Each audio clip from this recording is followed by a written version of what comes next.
Welcome back to Picture Stories. Today's episode brings us to the Velodrome chapter of my cycling career. So thanks to BMX coach Greg Romero.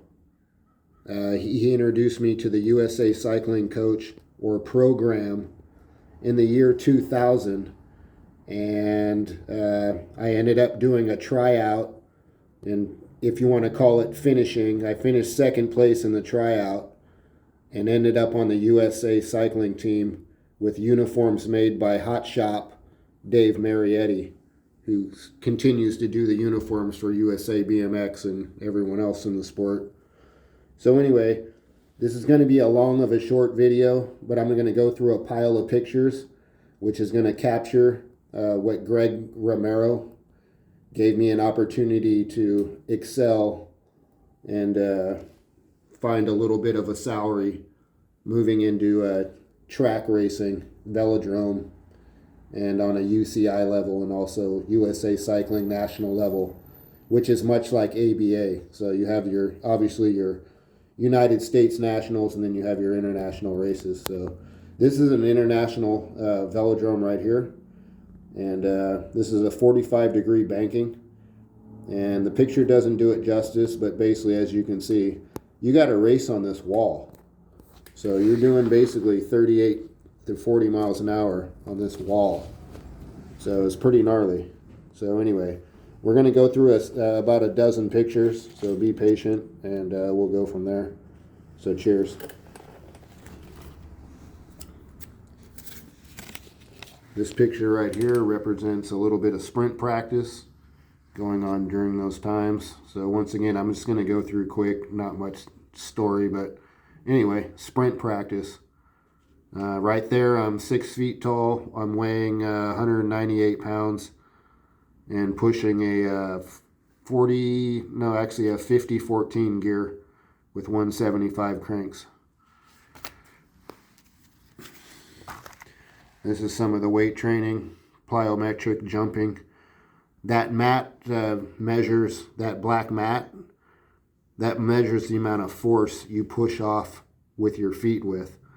So as much as we think it's about the squat and all that, they don't measure the squat. They measure how much force you can push through the floor and vertically jump. So there it is there.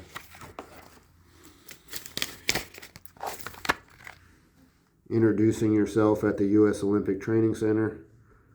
Hi, I'm Terry Tennette, former BMX national champ. Glad to be here. Thanks for the jacket. Blah, blah, blah, blah, blah. I'm going to smoke everyone. So there we go from there.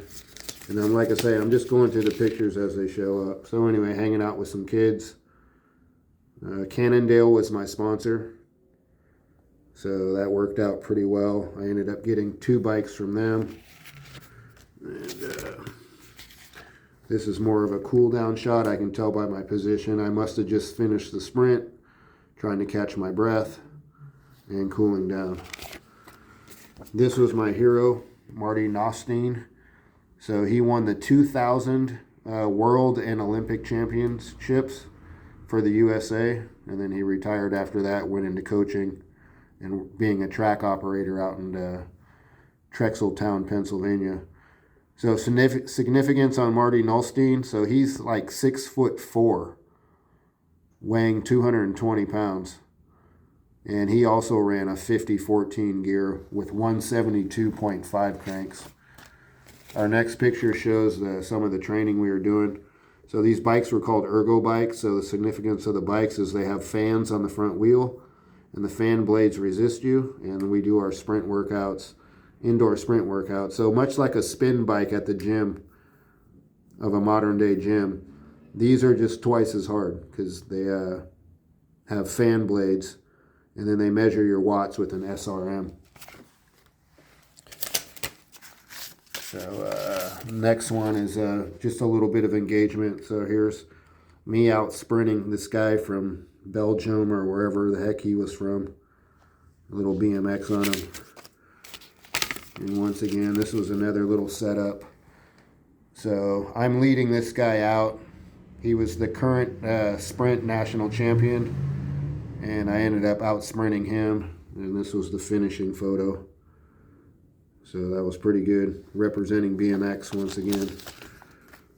And then this is the jersey that Dave Marietti, BMX famous jersey maker.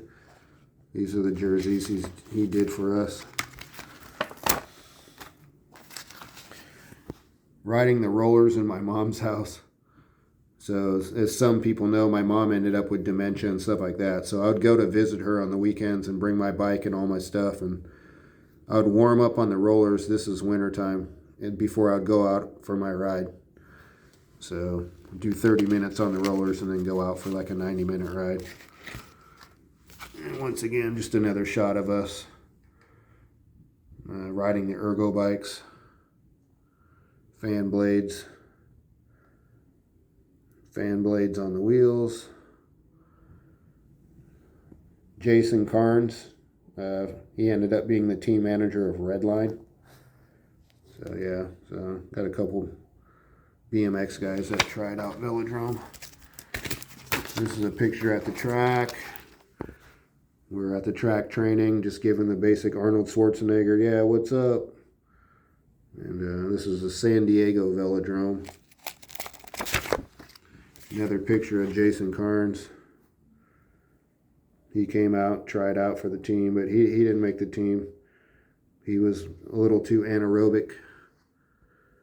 MR.T. So yeah, and here we are with Brian Lopes.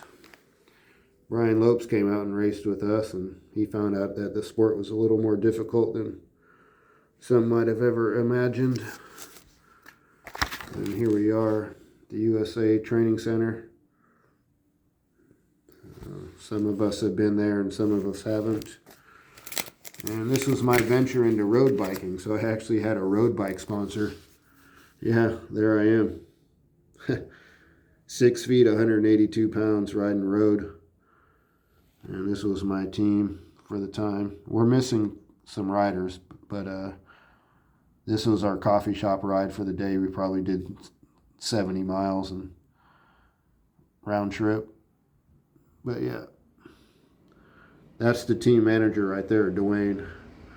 And then we all, chipped in terms of I was the sprinter type of deal.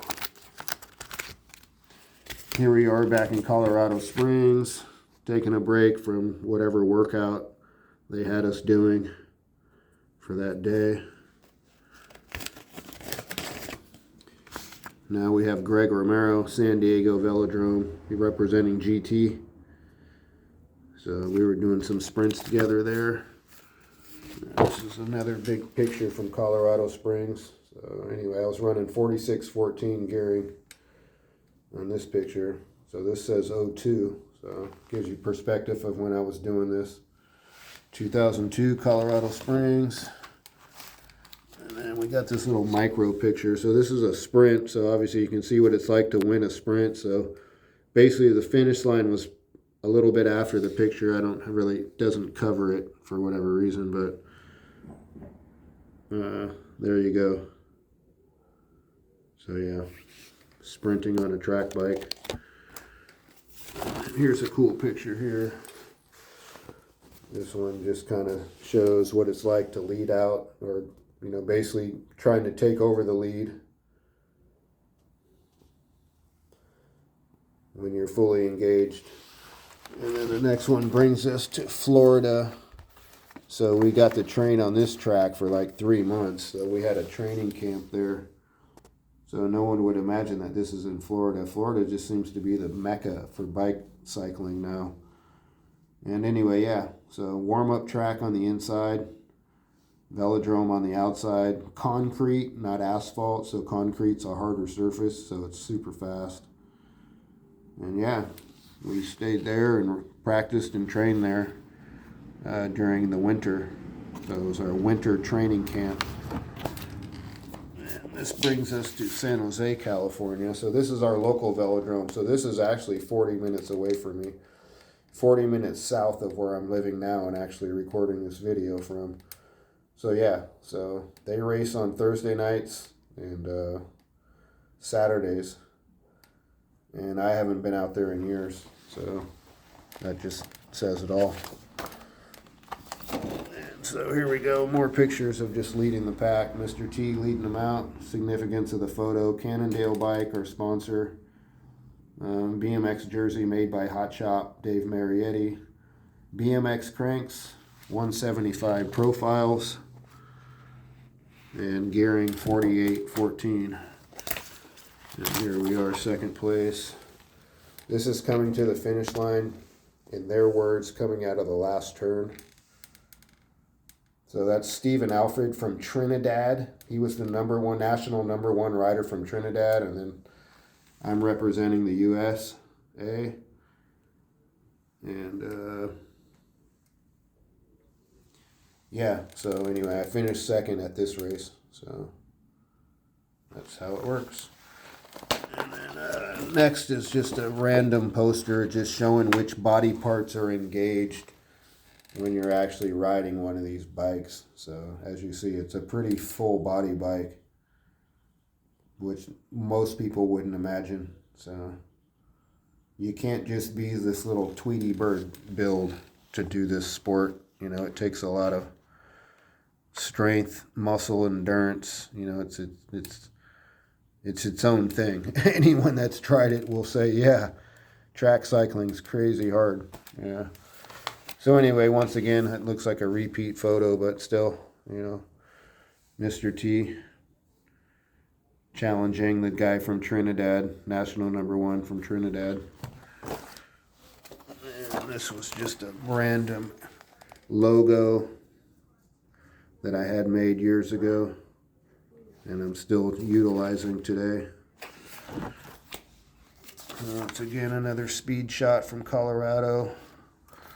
And once again, leg chart showing what doing full circle pedaling does for your legs, glutes, and thighs.